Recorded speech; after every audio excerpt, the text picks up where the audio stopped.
Good afternoon and good morning to HealthRecon's next webinar. This is part 2 of What Next for COVID Labs. Today we have UTI, wound, nail, STIs, and infectious disease. This is what's going to be on our list for today. To walk you through all of these, it's our honor to introduce you to our Director of Laboratory Services Support at HealthRecon Connect, Mr. William Baus. William has over 15 years of experience in healthcare revenue cycle management. His last decade has been entirely focused on laboratory revenue cycle management, building onshore, offshore, and hybrid teams to satisfy the needs of his client. William has worked inside laboratories as the Internal Revenue Cycle Director, with preview to over every step of the revenue cycle process, as well as managing RCM vendors. William is tirelessly focused on compliantly maximizing the revenue for laboratories, whether that is through the adoption of technology, application of deep state knowledge of payer and national coding policies, or providing access to relationships that can change the bottom line for labs. A few reminders for our attendees. If you would like to ask a question at any time during our presentation, you may do so by sharing your questions via the chat box or raising your hand, upon which I will enable your video. Following the conclusion of our webinar, please take a few minutes of your time to fill out a short survey. Let us know what you liked about this webinar, how we can improve, what other topics you'd like to be interested in for our future webinars. As a reminder, the recording of this webinar will be published on all of our social media pages in about 1 week. Please do keep an eye out for that post, and do share the link with your colleagues who couldn't make it today, and for those who may find the content covered during this webinar very useful. With that being said, William, it's all up to you now. Great, thank you. Thank you for that. Thank you everyone for joining us again today. We're going to be going over infectious disease today. And let's see, our agenda will be to go over again what a MAC is and a Zcode is really quickly. There's other videos if you want to get into deeper one, we've got deeper videos about that. And then we're going to dive into infectious disease, and I'll tell you which particular ones we're going to focus on today, because there's so many of them. We're going to split them in half, and I'll give you the reasons why. And we're going to look at the payer policies commercially, and then show you some expected reimbursements, Medicare and commercially.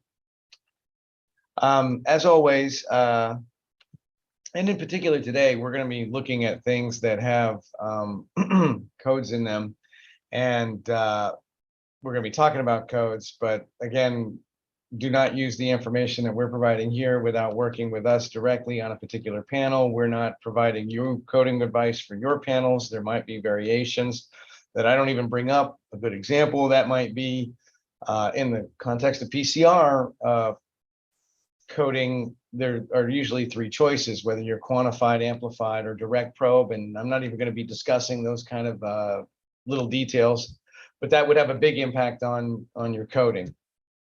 And so you wouldn't want to just take anything that we're talking about here and just run with it without really looking through exactly what you're doing and what your panels are and your payer policies are. Okay, enough disclaimer. So what's a MAC and why do you care? So briefly then, a MAC is a Medicare administrative contractor. They kind of act like a third-party administrator, adjudicating claims for CMS. They've been awarded a geographic jurisdiction to process those claims. There also happen to be privately owned companies too. So you've got Noridian over here in the pink and the blue. That's 2 actually contractor regions. That's why you'll see LCDs listed twice for them. Usually they're exactly verbatim. I haven't noticed any differences yet. WPS similarly is another MolDX MAC, just like Noridian is, and it is split up into 2 regions as well. It's over here in the butterscotch, and then the green up here next to the Great Lakes. They are a MolDX MAC, so Noridian and WPS utilize the MolDX program or participate in the MolDX program. CGS, which is Ohio here in Tennessee, Kentucky, and they participate in the MolDX program. And of course, Palmetto participates in the MolDX program, and they've got these 2 regions here. the parent company that owns Palmetto, also owns MolDX. And the reason you care about whether you're in a MolDX MAC or not, in particular in relationship to infectious disease testing, is really important for you, because if you're in a MolDX MAC, unless you have an FDA approved and cleared test platform, you need a Zcode and a technical assessment with a recommended MolDX price to be able to bill it. And if you're not in a MolDX MAC, well, then you don't have that issue right now. And we'll talk about some other issues that might go along with that. Some people also are usually interested in understanding who else uses MolDX. Well, the Medicare Advantage plans are using MolDX. Originally, it was stated that it would only be in MolDX states, but recently, well, in April, United Medicare Advantage came back and said, oh, we're going to do it in all states. We haven't seen a lot of denials related to this yet. And this is predominantly due to, when they said that, they also meant it by certain code groups. The code set that we use in a laboratory starts in the 80,000 series. Right now, they're doing the 81,000 series, and they've done it in releases of 9 waves. So this might be why you haven't really experienced a problem with it yet, because you may not be building one of those codes that needs a Z code. Fortunately, or for the moment, they haven't gotten to the 87,000 series codes, which are the infectious disease codes. So this concept that the MolDX Advantage plans are using the Medicare Advantage plans are using the MolDX program, it's real, it's happening, and it's not just in states that are covered by the MolDX program from a Medicare perspective, right? Because this is a different payer, right? And they are usually national in scope, the different insurance companies that operate the Medicare Advantage plans. So from their perspective, it doesn't really make a difference. But the reason you may not have really run any problems yet is because the code sets that they're starting to require that on are in the 81,000 series. So we haven't gotten to what we're doing on infectious disease. If you were doing PGX, for example, you would have run into this already.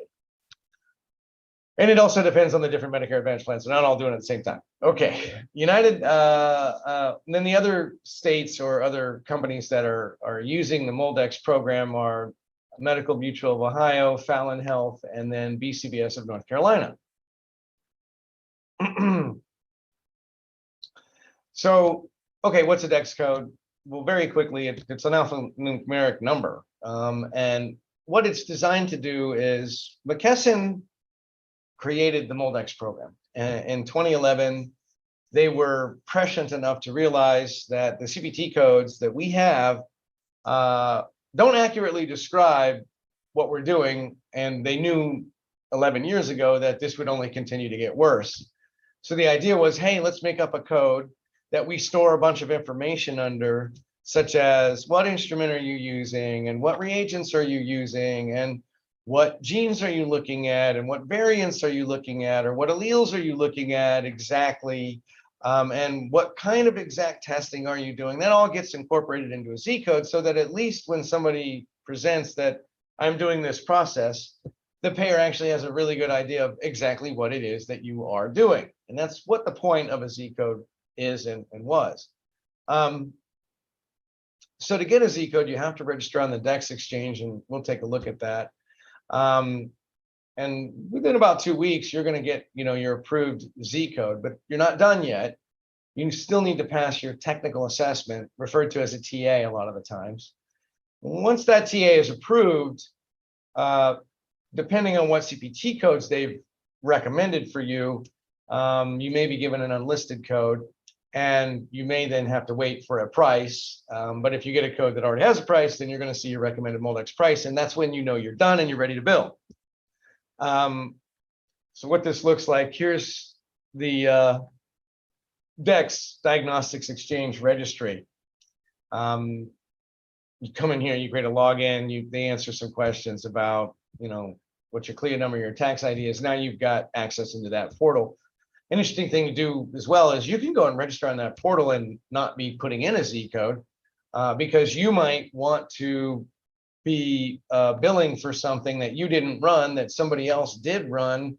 And if you happen to be billing in a MolDX MAC, you would need to use their Z code, because if you remember, the Z code is telling you what instrument you used and what reagents and exactly what things you're doing. Well, when you bill for something, you have to bill under the Z code of who actually ran that test then. And so one of the things you can do is log into this registry and go and look for people that have the Z codes that you want that are covered so that you can have them run that test for you. So that's kind of another benefit of logging into there. Now, once you do create your own Z code for a test that you're running, right? You get this thing over here on the right-hand side. I'm just going to refer to it as the Z code card.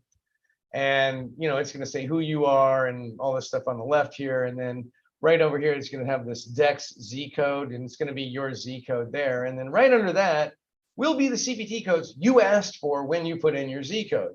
But those are your current CPT codes. These are not your, as highlighted under here in yellow, your recommended CPT code from MolDX.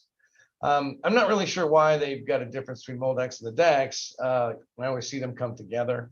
I don't know, maybe you would use the DEX with a commercial payer and it might be different than the MolDX because the MolDX program is what a Medicare might participate in, but then, you know, commercials might just call it DEX, right? So I don't know, that's the only thing I can think of.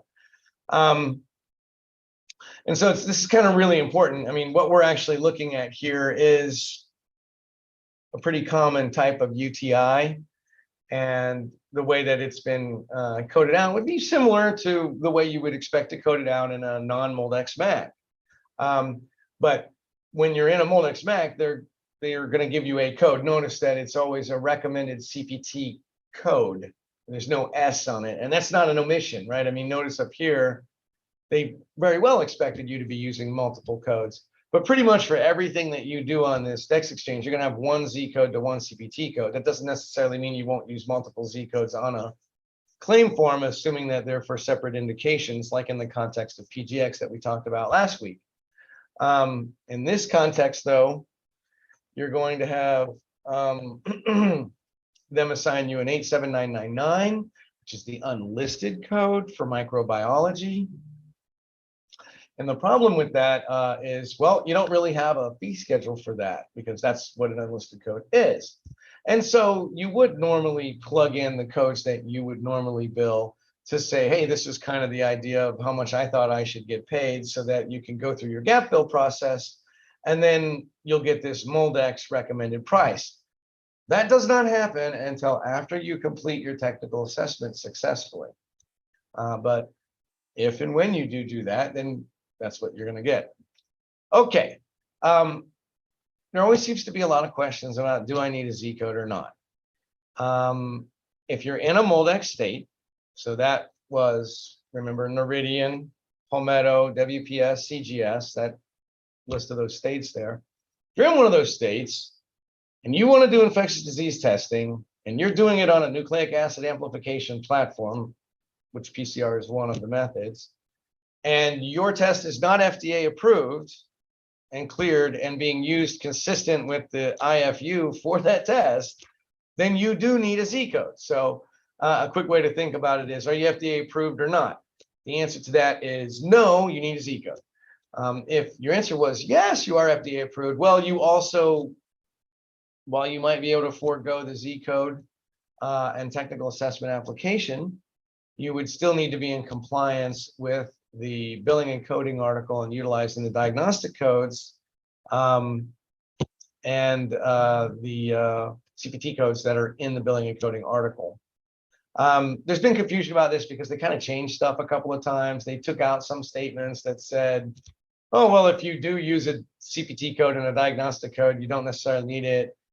They took that out. And so I think that was confusing people at first. And then the whole concept about actually, if you read the LCD, how it's written, the first part is, you know, in the general criteria, and it's like 20 bullets long. And in there, it keeps saying things like, and see the next part of our document where it talks about expanded greater than 5 pathogen panel testing. But the section of that LCD that actually talks about that is literally in the general criteria. So anything that's greater than 2 pathogens, and follow what I just said here on the screen, right? You're going to need a Z code for. So it's if you want to be in compliance with the billing and coding policy, which is the LCD, which if you're not, well, then there could be this, you could get clawed back.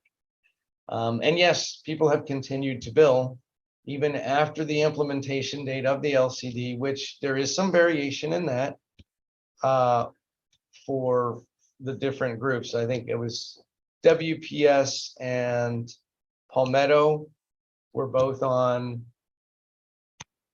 I think it was 517, and then CGS and Meridian were on 6/5 or 6/15, something like that. They were about a month apart in terms of their implementation date. But whatever that implementation date was for your state, and remember, it matters where your lab is. Your lab bills to the Medicare administrative contractor where your lab is located, not because of where the sample came from, right?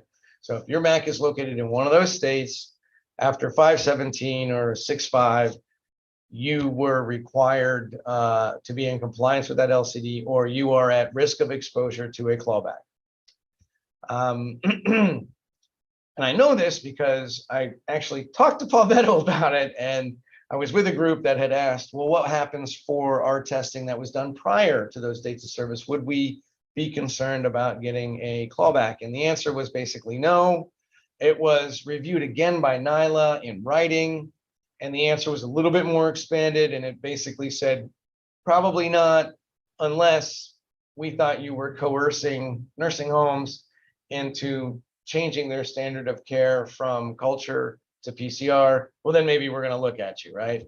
It's worth a read if you're going to see it, but it's very clear. Prior to those dates, don't worry about it. After those dates, yeah, you're a candidate for clawback. And if you survive long enough, they'll get to you. All right, so today, what is the ID testing? I wanted to separate it into two major components. Today, we're going to talk about what does not live in the billing and coding article on the molecular infectious disease panels for the MolDX Max. And then I'm also going to talk about what this means to us commercially. And then there's the other side over here. What's going to happen next week are the different panels that we're going to talk about that do exist in the billing and coding article, have their own bundled CPT codes, have their own diagnostic code groups associated to them. It's pretty clear that Medicare, the MolDX Max, as well as other Medicares, which have specific LCDs for most of these panels, as well as commercial payers, are fond of these panels and are not really contesting that they should or shouldn't be done on the PCR platform. Whereas what we will be talking about today, there is a lot of contention about that. I mean, A, whether or not the test is even necessary at all. For example, the first one, nail, or I guess onychomycosis, nail was actually written into the policy by the people who wrote the policy. At the very bottom of the LCD, there's a sentence in there that says, oh yeah, by the way, we don't think nail testing is necessary on PCR at all. So probably doesn't even make sense to try to get a Zcode for that if you're in a MolDX Mac.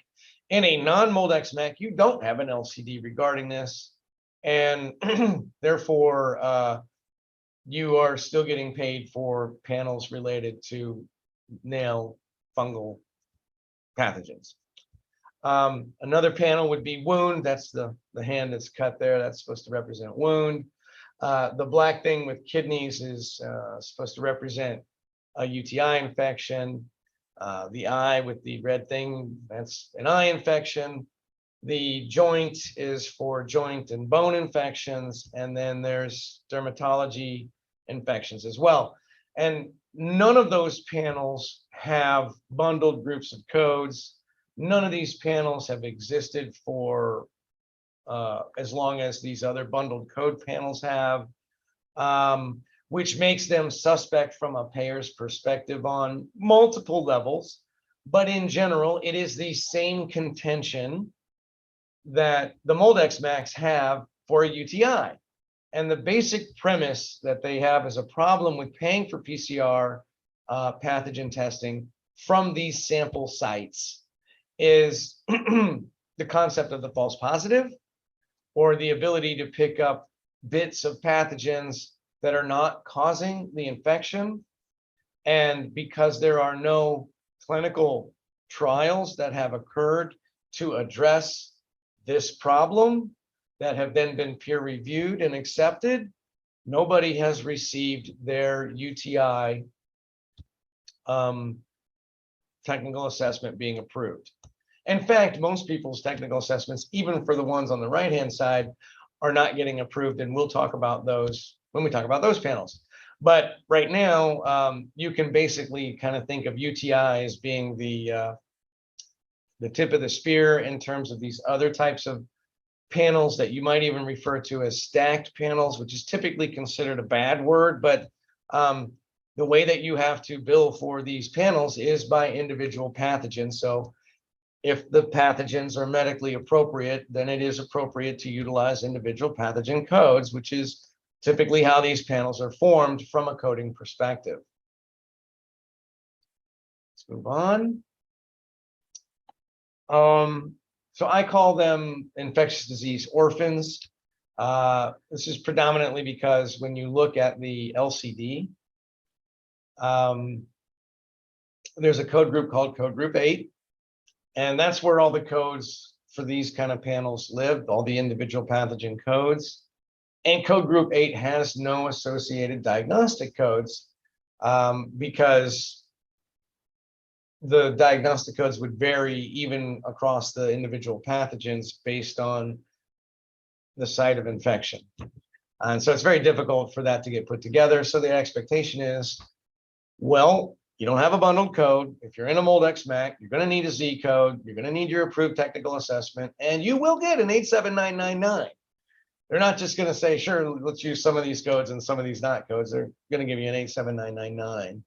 And the problem for that is, well, you don't have a fee schedule for it, and you're going to have to go through a gap fill process. But before you even get to that, you got to get past your technical assessment. And you can't get past your technical assessment if you don't have clinical utility proven through clinical trials in peer-reviewed documentation addressing the false positive narrative.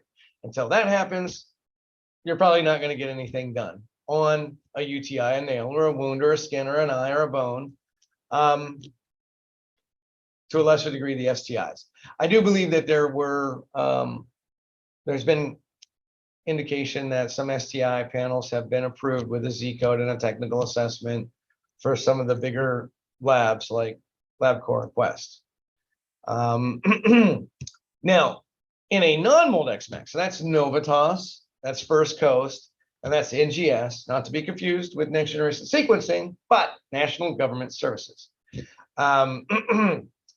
These are non-MolDX MACs, and they don't have any LCDs for these. They do have LCDs for RPP and GIP and sometimes meningoencephalitis. But as far as these individually coded pathogen groupings, there is not a comprehensive LCD, nor are there individual LCDs for them. We can expect that soon. There will be, though. I do not expect a common question that that Novitas and First Coast will adopt the MolDX program. If they were to do such a thing, it would take quite a long time to do so, and you would be hearing about it now for 2 years or a year at least in advance before they'd be able to implement the Zcode program. That's how long it's taken them. Well, they're not even done implementing it yet across everybody anyways, right? Now, there are things that they could do to put in place, and I'll kind of bring those up when we do a deep dive on a UTI. I'll compare what Novitas does versus what First Coast does. Commercial companies think about it a lot like the MolDX MACs do in terms of what they feel comfortable paying for on the PCR technology. So yes, it's related to the false positive narrative. And essentially they look at it like most of the things that can be cultured, then they want you to follow that standard of care. They don't really see the benefit in paying 10 times more than what they would pay to get the same answer. And certainly there's plenty of arguments about, well, sometimes you need to know that answer faster, and it's definitely more sensitive. And cultures only do maybe 2 or 3 pathogens. And if you get 3 pathogens, they throw it out and start over. And you can have, polypathogen infections and this sort of thing. So there's certainly good arguments for it. But a payer will do what a payer needs to do to protect their profits.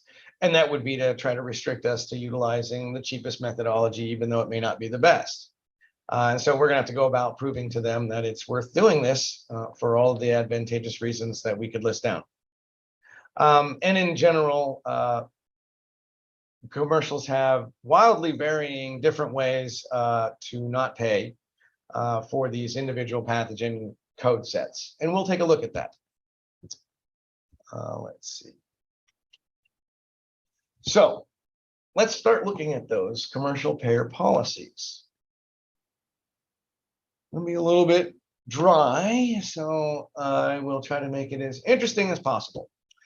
All right, so Aetna's policy, where our PCR testing policy lives, is in their polymerase chain reaction policy. So it's actually up here at the top for selected indications. So it's got any kind of testing that's done on PCR is in this policy. The part that's most of interest to us is the section on qualitative PCR, which is essentially a list of what they don't pay for. What we're scrolling through right now is a list of everything that they do pay for, and there are very specific elements of that, but I'll make it in relationship to a panel that makes sense to everybody. So qualitative PCR, and it considers for the following things below that this is all experimental and investigational because of insufficient evidence in the peer-reviewed literature. And what they are talking about is the false positive narrative that Medicare and the MolDX Max is using to not give you a technical assessment approval. And I highlighted some very common pathogens that you would see in a UTI. And so anyways, that's what these are. So they will not pay for the BVAB2, which is interesting because that's actually in the Women's Health Vaginosis Vaginitis panel. They don't want to pay for that on PCR because it needs to be quantitative because you're supposed to be using an algorithm. So you got to like pick up on their little tricks. But the Bumani, all of these right here, E. coli, I mean, that's 80% of every UTI is there. And I kind of highlighted sometimes people are mixing in STIs in their UTIs. Oh, and that's another point about this. When I say UTI, when you say UTI, when they say UTI, it doesn't mean the same thing. Because there's really no standard definition of what a UTI is. You could be talking about it from a symptom perspective, like urethritis, or you could be talking about it, well, I'm doing a UTI because I'm collecting urine and I'm doing some testing on it. But even then, that's not a really good definition because you can collect urine and do toxicology, right? You can collect urine and do a urinalysis, and none of those are UTI tests, right? Looking for pathogens inside of urine because we're looking for an infection of the urinary tract, right? Well, here's the other thing though. You can do STIs utilizing urine, and if you've got STIs in your UTI panel, then you're going to be getting paid for certain elements of that. And that's what you see here with Aetna. I mean, you can see they're not going to pay for the staffs. And then they explicitly identify that they do not pay for urinary tract infections. So this is interesting because I'm going to show you payment data and talk you through why I believe that these payments are happening. And you're going to see it's definitely related to pathogens that they think of as an STI, that they don't have any problem with you paying for it when you're doing, because they don't care about the collection method. But what they're saying you're doing is you're doing an STI when they're paying you for the STIs that are inside of your UTI. I think another important aspect is they say they don't pay for wound infections. And so the descriptions of what we're talking about, I think, are leading to confusion to people about what they're actually getting paid for or what they're not getting paid for. And very much there is a difference on what they will or will not pay for from a quantitative perspective. Like, for example, they'll pay for the candidas for us in Aetna for qualitative, but they will not do it on quantitative because they don't believe that that's what is being used, that it's necessary, right? So that's Aetna. And I can assure you that you do get some payments, but it will depend quite heavily on what pathogens you're actually looking at. And we're going to look at dollar amounts of things like that in a few more minutes. Here is a policy from Cigna, and I'm only going to do 2 policies. That way we don't, fall asleep while we're doing this. But this is Cigna's policy, and they call it, a nucleic acid pathogen testing policy. So it's PCR or NAT or NAAT, or sometimes there are specific policies about RPP or GIP, and we'll talk about those next week. But in general, you can expect to look up or try to figure out what these guys think about this by the method of testing, at least for the moment. That's how most people are classifying it. And they're telling you right up front, this is what they want to pay for. So it's basically STIs and some women's health, right? And they want you to have these high risk behaviors. And that's pretty much it.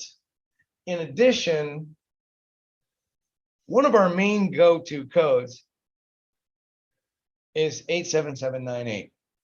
And they tell you up front they don't want to use it. So these 3 different codes are for not otherwise specified codes. So these codes have a fee schedule. They're not the NOC code of 87999, which is a not otherwise classified code, which has no fee schedule and must go through a gap fill. These are NOS codes, and they're NOS codes for the 3 different levels. It's, am I doing amplified probe or direct probe or quantified probe? And I also have different limitations on how many times I'm supposed to be able to bill them according to the National Correct Coding Institute, which is part of the CMS, which most people pay attention to when they're looking for how many times should I pay for a particular unit. Now, commercially speaking, what Cigna is here telling you is they don't pay for those codes. And they say it a couple of times. And that's really important because they're telling you, look, I'm not going to pay for it if you did it on a nail. Then they tell you, look, I'm not going to do it when you do syphilis. Interestingly enough, syphilis does not have its own individual code when done on a PCR platform. There is a code for it on a couple of other types of methods, but not on the PCR method. And that's kind of important because basically they're saying, I'm not going to pay for syphilis testing if you do it on PCR. We want you to do it on blood. And this is how they say that without saying that, right? They're just not going to cover that code when you do it with syphilis. And then just in case you didn't get the message, right? They just decided to tell you that it's just all not reimbursable, which I think was more of a recent update this year. I think those other 87798s were kind of maybe a little prior to this most recent version of it. But I think since March of this year, this started happening. So they don't pay for an 87798 at all. That's going to become important when we look at some of the other coding. And when they do pay for specific codes, which we're going to dance back and forth on some of these panels, you're also going to see that sometimes they have required diagnostic codes, right?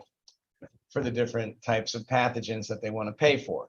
So that's the other thing I think we really need to think about and understand is when you start trying to use individual codes for different pathogens, they could be related to different syndromic conditions.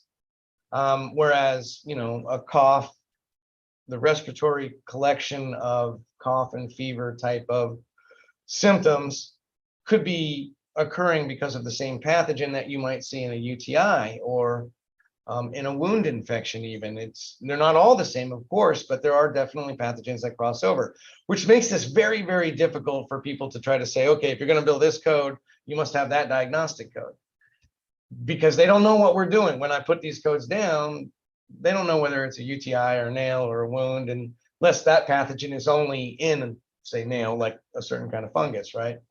And so that's what makes it very difficult for a payer to understand what they're paying for or not. So they look for ways to not pay you based on specific criteria, like I'm just not going to pay for a code anymore. So I guess we'll talk about, I was going to talk about the United Healthcare Policy, but this is really more just the This is just showing you that in April, the requirement to use Zcodes was expanded to include all states, which would be basically devastating to any lab that's in a non-MolDX state, right? You now need to have Zcodes, even though you don't need Zcodes to Medicare. If you want to get paid from United Healthcare, Medicare Advantage, you're going to need Zcodes. But remember, this is only for things that start with 8.1. All of our infectious disease codes start with 8.7. But you can guess that this is coming down the pike at you because they're releasing it in waves, and they're on wave 9. I don't know when wave 10 is or when it's going to happen, but that could be another set of codes, right?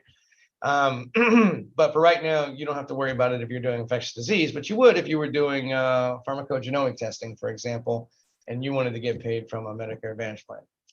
All right, so the last thing I wanted to look at is a UTI deep dive. Yes, we got time. Good. Oh, oops. They have no bundled codes like for RPP and GIP. They live in the MolDX Max and code group 8, where all of the individual CPT codes live. And when you're talking about a non-MolDX Mac or a commercial, you're going to look at doing individual pathogens. So now I'm going to pull up something even less exciting, a spreadsheet. All right, so this would be a typical UTI. Make this a little bit easier to kind of focus on. So, you can have different pathogens in here. You're probably going to have a lot more microbial resistance testing going on. But after a certain amount of them, you really don't make any more money. If I've got individual CPT codes for Candida, I got up to 5 of them I can bill, that would be $175.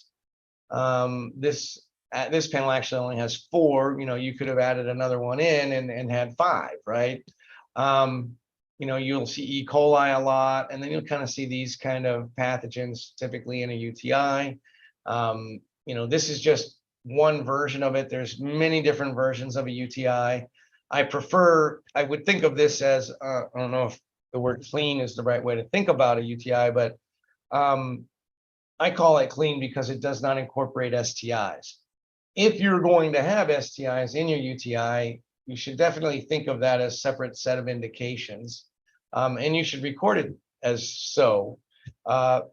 Even if you don't have an LCD dictating that you do that, or requiring CPT code, or excuse me, diagnostic codes for that, but commercially it will be looked at like that. And if anybody were to question you on the medical necessity of testing everyone every time when they had maybe urethritis with no other presenting conditions that are indicative of an STI, I think that's certainly an area open for recoupment. I think it's also important to notice in general about many of the infectious disease panels, we are performing microbial resistance. I think there's a lot to be discussed in this, and I won't bore you with all of the details, but I would like you to consider a couple of things. One, in almost every LCD, in a non-immunocompromised patient, it is not considered to be medically necessary. 2, would you test for microbial resistance when you didn't identify a pathogen? So I would also like you highly to consider that should you be billing something that you didn't need to test? Something to consider, I think. And then what you'll notice is we really only have 2 separate codes for 2 separate kinds of microbial resistance. For that would be the vancomycin and the methicillin. In an example, apparently the methicillin resistance is actually looking at, I don't know, whether it's the staph or the strep or something like that, but I don't know if you found E. coli, if you would be testing that for methicillin resistance. Maybe you would. And if there's a valid reason to do so, please have at it. But I think you should strongly consider not billing for stuff unless it was really medically necessary, not just because it got ordered, right? So this same panel, when looked at in First Coast, is going to produce $280. And the difference between these two is you'll get paid for 13 units of that 87798 code. Whereas in First Coast, you'll only get paid for 2 units of any one particular code. So that takes a $750 down to $280 panel.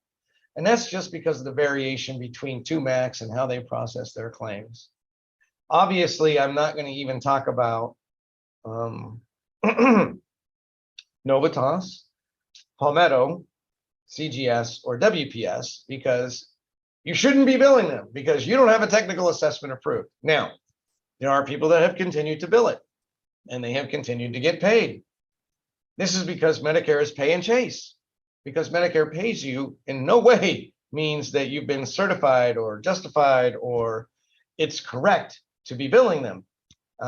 This is simply because Medicare does not know what it is doing at times. And let me give you one really strong example in the context of this LCD, why this is the case. Remember how they said you could do a test if it was FDA approved and not need a Zcode? There's no way for me to tell them that you're using a FDA approved test on the claim form. There's no spot to say, oh, this is an FDA approved test. Well, technically, I guess you could if you were using one of the proprietary laboratory analysis codes and then it was linked to an FDA. But if you were not using a PLA code, they would have no idea whether you are or not FDA approved, except for the fact that there's no diagnostic codes for the stuff that you're billing and they still kind of catch you. But as they evolved this LCD, this is all the confusion that people had. But Medicare does not know what it is doing based on the data it has at the time it needs to process that claim. They're actually under a gun to make an adjudication process happen within whatever time frame it is. I think it's like 20 days that they're supposed to have processed the claim within that time frame. And so they will make decisions on payment, and in their terms, they call themselves a good faith payer. What that means is they expect we as the lab to understand what the rules are and obey them. And so that's why they're called good faith. They're paying in good faith that we know what we're doing when we bill. And then what happens is they might come back and audit you after 2 years because they're going to assume you're doing it right. And if they find out that you have not been doing it right, well, you could be looking at allegations of fraud, which could just be simply commercially expressed as a recoupment, or it could be deeper. Usually not from a coding perspective. Is it going to be that deep? It's going to be more about whether your samples were fraudulently acquired in some way. That's when you start looking at criminal stuff, right? But just because you got paid for something, or you got paid more money than you thought you were going to get paid, or somebody came up with this clever new idea to add some more codes in and you got paid more money, doesn't necessarily mean that Medicare gave you the whole bless of why you got paid more for that. All right, enough about that. UTI for Aetna. So here's where stuff gets really detailed real quick, okay? I'm going to do my best to make this a little bit absorbable, but you've got Candida up here. And when you look at when we have been paid, we have a success rate of about 10%. In general, they want to pay for albicons, but here's the thing. When I bill this code 87481, that code only says it's for Candida. It doesn't say whether I did albicons, glabrata, tropicalis, whatever. They don't know. Now, everything outside of albicons, they're okay with as well if it was for suspected vaginosis or vaginitis diagnosis, or that's what you were trying to do. So you'll get asked for medical records, and if your medical records are going to be compliant, well, then they might pay you. But they might not even ask you for medical records. They might just deny you at first, and then see what you do about it. And so you kind of really need to be working with a billing company that's going to be on their toes with you, and you really kind of need to focus in on what are you doing it for? And if you recall, Cigna already told you what they want to pay for. And they told you right up here at the top. They told you they would pay for this. And they're telling you under what conditions they want you to pay for this. And then if we look down there a little deeper, you'll be able to see these are the diagnostic codes they want to see, right? So if you've got those, yeah, then you're going to get paid. You don't, well, you're not going to get paid. And so I can tell you that, you know, across hundreds of labs, we got a success rate of about 10%. But I think that's because we're shotgunning, right? I mean, if you're going to do the same thing on everybody every time, well, that's probably what it's going to look like. But if you're kind of working with the urogynecologist, right, and you kind of make sure that you've got your pathogens in alignment for payment for those kind of things, you're going to be right in alignment with what most of the commercial payers want to pay for. And even what the MolDX Max kind of say, although for them, they haven't really defined the whole STI thing very well. But that's certainly what you're going to see when you're trying to get your Zcode and your technical assessment approved. They're going to want to see the same kind of pathogens grouped together with clinical presentation that makes sense, that also has peer-reviewed clinical utility documented, right? That's what they're going to want to see. Now, another thing is we end up billing stuff with an 87798 a lot of the time. And we have a 25% success rate, and that's a $90 code, at least from Cigna average across everybody further out of network amounts. But they will tell you not payable for specific bacteria. So I've gone through and I've looked, and for a lot of these bacteria, it's explicitly not payable, right? Sometimes it's not explicitly excluded, which, you know, maybe I should have that one in there probably. Let's look at that. But, you know, I'm not seeing all of these ever get paid all together at the same time. But you'd have a rough chance of looking at maybe $300 in terms of allowable if you've met the criteria that they've asked for. And predominantly, oh wait, I already had one of these in here. That's why I didn't have it in there. And I only think they're going to pay for it one time. That's why I have one of these not explicitly covered. Plus, they also literally say they're not going to pay for UTI in their policy, right? So, you know, and I have seen from Aetna $200, $300 payments, but I think predominantly what's getting paid for is people that mixed in some of their STIs that Aetna was okay with. And, you know, I think it's kind of an oversight that they pay for these ABRs, but they also have explicit guidance in terms of what diagnostic codes they want for certain things. So you really kind of have to pay attention and kind of work with your billing company to look at your payer mix, and then look at your panel and look at your ordering provider mix to see, are you even going to be in the realm of getting these appropriate diagnostic codes.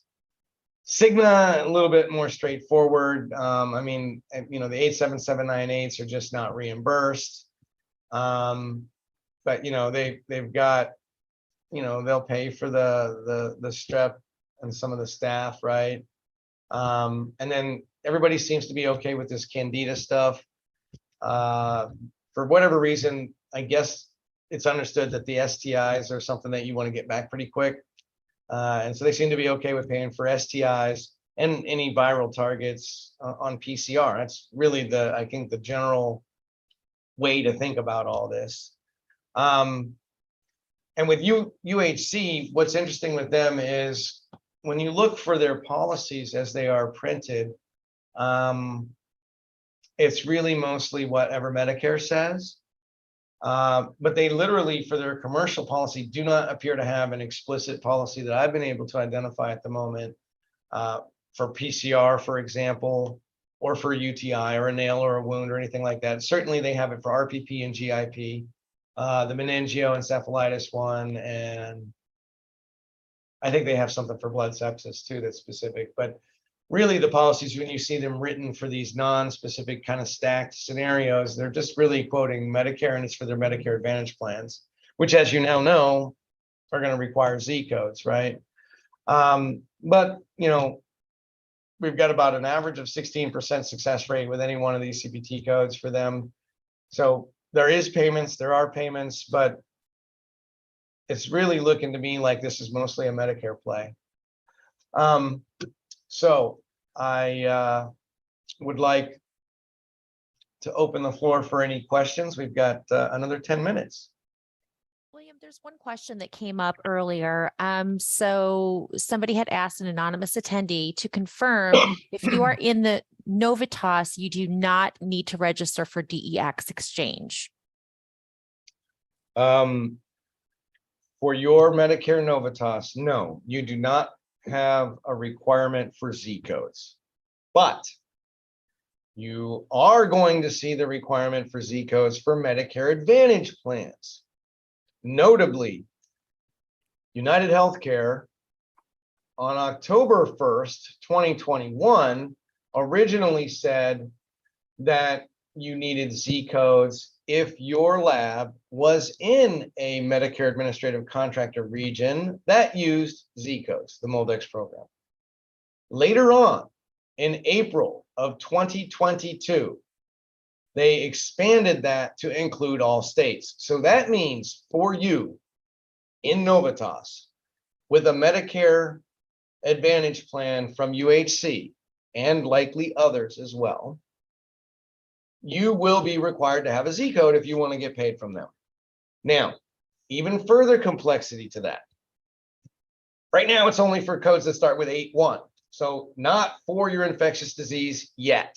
But yeah, in the future, that's coming down the pike. So you need help with Zcodes. You should get started on them now and start getting used to what they've asked for, because it's the Zcode itself is not that big of a deal. That's 15 minutes with your billing company if they know what they're doing, right? Per Zcode, okay? Don't throw a whole bunch of them at them at one time. But that's not going to be the hard part. The hard part is going to be getting your technical assessment done. And the problem with that is going to be, well, did you even, like, when you did your LDT, did you even do the stuff that they are wanting you to do? Did you do those orthogonal studies? Did you do a positive and a negative patient sample, like 20 of them for each pathogen that's in your, pathogen list? And did you record all of the information in the way that they're going to ask for it? So that's why you need to kind of like take a look at that now and probably get started thinking about it, right? But, it's not a requirement yet for you for this infectious disease that we're talking about. If you're doing PGX, you've probably already gotten a denial from a Medicare Advantage plan for saying you don't have a Zcode, assuming you don't have a Zcode. And what you could do in such situations is you could use someone else to run the sample who has a Zcode, and then you'd be able to bill it, but that's another story. Any other questions? Any other questions for William? I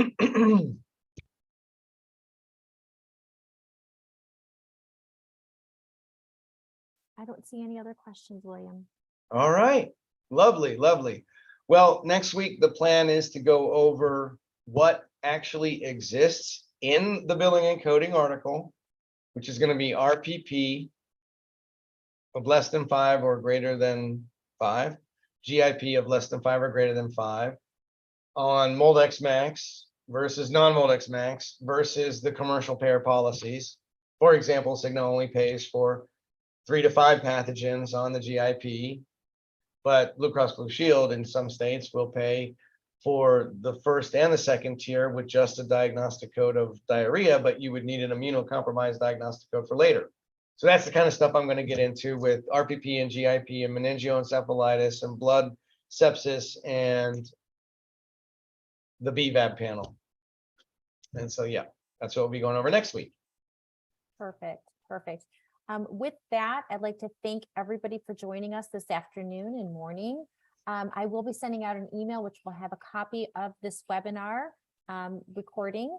And if you would like to have a free consult with William to go over any questions you may have for your lab, please let us know. You can either respond to my email or please give us a call. With that, thank you all again. And please join our webinar next week. That'll be part 3 of our series. Again, that will be RPP, GIP, and infectious disease. Thank you all so much and have a wonderful day. Thank you, William. Bye.